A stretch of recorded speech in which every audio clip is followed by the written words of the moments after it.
Hello everyone, it's Helena, founder of Flock and Hive here. I just wanted to jump in to say a few words as we complete Series 1, which is episodes 1 to 10, and just before we launch straight into Series 2, to reflect really on how it's gone, tell you my thoughts, but also say a huge thank you to everyone who's listened and everyone who's supported, because it's so important in those early days that people do listen and do share, and you have been doing that, and we are really, really grateful for it.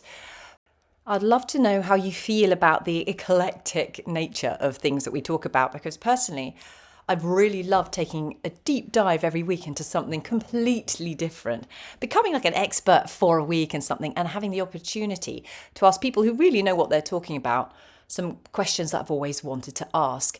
And yes, it is varied, but I also think that's the beauty of Flock and Hive. The aim of it was always to be a bit of a chocolate box of curiosity, something where you can dip into it to just learn a little bit more about things that you might quite like to know a bit more about, but also always knowing that you will probably leave having learnt something or have a completely different opinion on something.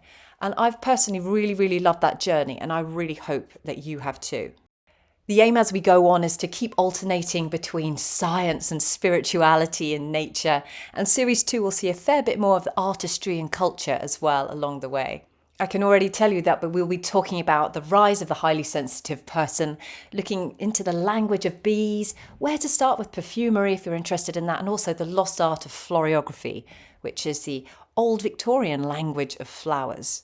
I'm going to be co-presenting Series 2 with my sister Lizzie once again, and we say it in every episode, but we mean it. We want to hear from you. We want suggestions for what we should tackle next, and we want to hear from you if you're an expert who wants to appear on the podcast as well. In the meantime, though, there are lots of articles going up all the time on flockandhive.com, which is our e-magazine, and soon we'll be launching our fortnightly newsletter as well. That will be a nice sum up of various episodes and the relevant articles, but there'll be other things in there as well as some giveaways and competitions and extra things, so it's well worth doing. I'm going to leave you now with some words by Tim Minchin that he wrote for a speech back in 2013 for an Australian university. And I think it really does sum up the pillars of the art of living and what Flock and Hive is all about. That man is so bloody clever. So here we go. In the meantime, keep learning, keep listening, and thank you very much.